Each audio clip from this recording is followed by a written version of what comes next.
नमस्कार, गणित ज्ञान कक्षा में आपका स्वागत है। जैसा कि आप जानते हैं, हम यहाँ चर्चा करते हैं मैथमेटिक्स का। क्लास 10 एनसीईआरटी मैथमेटिक्स के क्रम में हम चैप्टर नंबर 5 तक पूरा कंप्लीट कर लिए हैं। चैप्टर नंबर 6 का एक्सरसाइज 6.1 हमने पिछले वीडियो में देखा।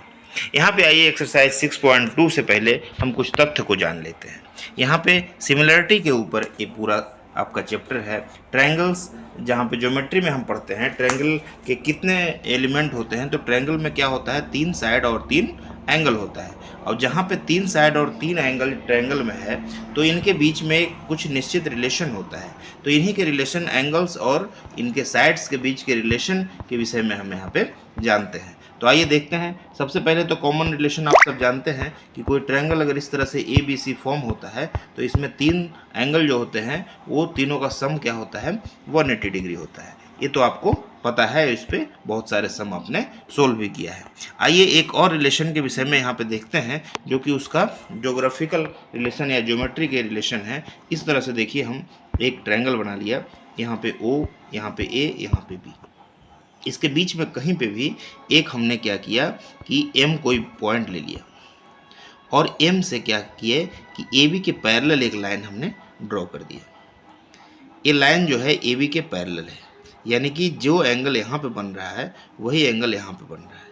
तो इस तरह से जब एम एन इस तरह से एन पॉइंट पे दूसरे साइड को काटा, तो इस तरह हम देख रहे हैं कि एक ट्रायंगल ओ ए बी है, जिसमें क्या हो गया कि एक साइड ए बी के पैरेलल एक लाइन हमने ड्रॉ किया एम एन। तो ए बी के पैरेलल जो लाइन हमने एम एन ड्रॉ किया, यह शेष दोनों भुजाओं को जो है एम और एन पे क्रमशः काटती है और भुजाओं को रेशियो में बांटती है। पहला रेशियो क्या है, ओ एम बटा एम बी। पहला रेशियो आपका आ गया ओ एम बटा एम बी।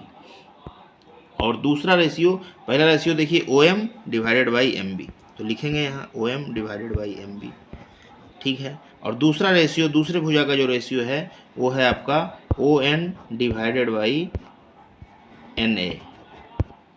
तो इस तरह से ये दोनों जो रेशियो होता है सेम हो जाता है, यानी कि अगर एक साइड के पैरेलल कोई लाइन हम इस तरह से ड्रॉ करते हैं, तो शेष दोनों साइड को जो रेशियो में डिवाइड करता है वो रेशियो सेम होता है। O M divided by M B is equal to O N divided by N A. अब देख लेते हैं हम इसके कुछ प्रयोग। इस तरह से देखिए, ए बी सी एक ट्रायंगल हमने बनाया, ए बी सी एक ट्रायंगल हमने इस तरह से ड्रॉ किया। अब क्या किया, यहाँ पे बी सी का पैरेलल एक लाइन ले लिया एम एन। ये देखिए एम एन जो है बी सी का पैरेलल है। तो ऐसे कंडीशन में होता क्या है, ऐसे कंडीशन में हमारा होता है कि ऐसे कंडीशन में आपका A M divided by M B, जो ए वाला रेशियो है, वही रेशियो ए वाला हो जाता है, A N divided by N C. इस तथ्य को ध्यान से रखिए। हालांकि इसका नाम थेल्स थ्योरम दिया गया है, लेकिन इस प्रकार की आकृतियों का वर्णन तो थेल्स के जन्म से पहले से भी है। हमारे जो भी ज्योमेट्री के विषय के, रेखा गणित के विषय जो हैं, जो भास्कराचार्य और भी कई लोगों के हैं, जो सिद्धांत शिरोमणि, और उन चीज़ों में वर्णन है। लेकिन फिर भी हमारे पुस्तक में थेल्स थ्योरम दिया गया है, तो इसे थेल्स थ्योरम के नाम से हम जानेंगे। आइए एक्सरसाइज 6.2 में देखिए, इस तरह से दिया गया है यहाँ पे।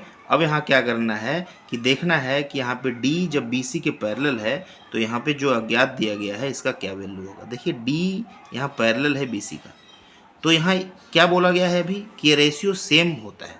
तो यहाँ हो जाएगा AD divided by BD is equal to हो जाएगा AE डिवाइडेड बाई EC। यहाँ हो जाएगा आपका AD upon BD is equal to AE upon EC।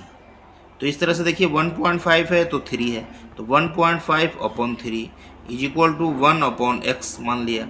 अब देखिए 2 हो गया ये, तो इस तरह से x इज इक्वल टू 2 हो गया, यानी कि ये इसका दुगना है, तो 1 भी इसका दुगना हो, 1 का दुगना हो जाएगा यहाँ पे x। तो इस तरह देखिए हमने सोल्व कर लिया। दूसरा देखिए, इस तरह दिया गया है, सेम टू सेम है, यहाँ पे भी डी जो है BC के पैरेलल है। अब डी जब BC के पैरेलल है तो यहाँ इसको x मान लिया हमने, तो क्या होगा यहाँ x upon 7.2 is equal to हो जाएगा 1.8 अपॉन 5.4। अब देखिए 1.8 3 जा इतना हो जाएगा, अब x है यहाँ पे तो 3x इज इक्वल टू 7.2, तो x हो जाएगा 7.2 डिवाइडेड बाई 3 यानी 2.4। यहाँ अगर जल्दी को बनाना है तो क्या करेंगे आप देखिए, 1.8 था तो 5.4 हो गया, यानी इसका 3 टाइम्स हो जा रहा है। तो इसका 7.2 है तो यहाँ क्या होगा, तो यहाँ कोई ऐसा ही राशि होगा जो इसका 3 टाइम्स हो, तो इसको हम 3 से डिवाइड कर देंगे, तो यहाँ 2.4 आंसर आ जाएगा। 2.4 3 जा 7.2 हो जाएगा। आइए अब इसी तरह से देखते हैं आगे क्वेश्चन नंबर 2 को। यहाँ पे कुछ फिगर दिए गए हैं, इसमें आपको देखना है कि क्या EF जो है QR का पैरेलल है। तो EF QR का पैरेलल अगर होगा तो क्या होगा, ये रेशियो जो है यानी कि 3.9 डिवाइडेड बाई 3, यही रेशियो सेम इसका इन दोनों का होना चाहिए। तो क्या है इक्वल टू 3.6 डिवाइडेड बाई 2.4 का।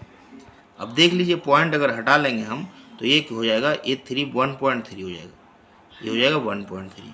क्या यह 1.3 हो पाएगा, दोनों को हटाइए पॉइंट, ये हो जाएगा 18 3 जा, ये हो जाएगा आपका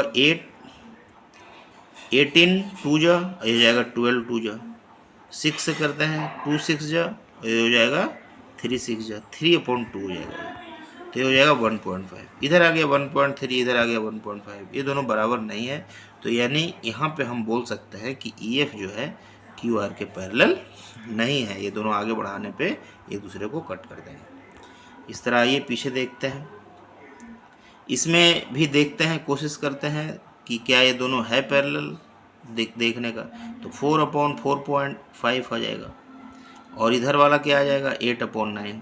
तो क्या ये 8/9 है क्या, या पॉइंट हटाएंगे तो ऊपर 40 हो जाएगा, तो 40/45, तो देखो 8/9 आ गया, 8 5 जो 40 और 9 5 जो 45, तो ये दोनों बराबर हो गए, ये दोनों का रेशियो जो है बराबर हो गया इधर वाले का और इधर वाले का। तो ये क्या हो जाएगा, EF QR के पैरेलल हो जाएगा, EF पैरेलल टू QR। बस यही हमें दिखाना था। आगे भी इसी तरह का देख लीजिए, सेम टू सेम है। यहाँ पे आपका क्या दिया गया है, इसको माइनस करके हम ये निकाल सकते हैं, लेकिन इधर भी पूरा ही दिया गया है तो ये निकालने की ज़रूरत नहीं है। यहाँ पे सिंपल लिखो 0.18 डिवाइडेड बाई 1.28। अब क्या यह पैरेलल है, 0.36 डिवाइडेड बाई 2.56। देखो पॉइंट हटा देंगे दोनों तरफ, तो ये क्या हो जाएगा 18 और ये हो जाएगा 1:8। यहाँ पे 2 से अगर करेंगे तो 18, यहाँ हो जाएगा 1:8। देखिए दोनों तरफ रेशियो सेम ही है, तो ये दोनों पैरेलल हो जाएगा, EF QR के पैरेलल हो जाएगा। इस तरह आपका हो गया। क्वेश्चन नंबर देखिए 3 है, यहाँ पे प्रूफ करना है कि इस तरह से LM जो है CB के पैरेलल है और LN जो है CD के पैरेलल है। तो ये दोनों ट्रायंगल हो गया, इन दोनों ट्रायंगल में क्या होगा, AM divided by AM upon BM, और ये हो जाएगा equal to AL upon LC। Same इस वाले ट्रायंगल में क्या हो जाएगा, AN अपॉन ND और is equal to AL upon LC। और ये देखिए AL ALC दोनों में है कॉमन, तो ये दोनों साइड LHS बराबर हो जाएगा, तो AM upon BM is equal to AN upon AD। ये प्रूफ हो गया। इस तरह देख लीजिए क्वेश्चन नंबर 3 हमने सोल्व कर दिया है। क्वेश्चन नंबर 4 5 6 हम आगे वीडियो में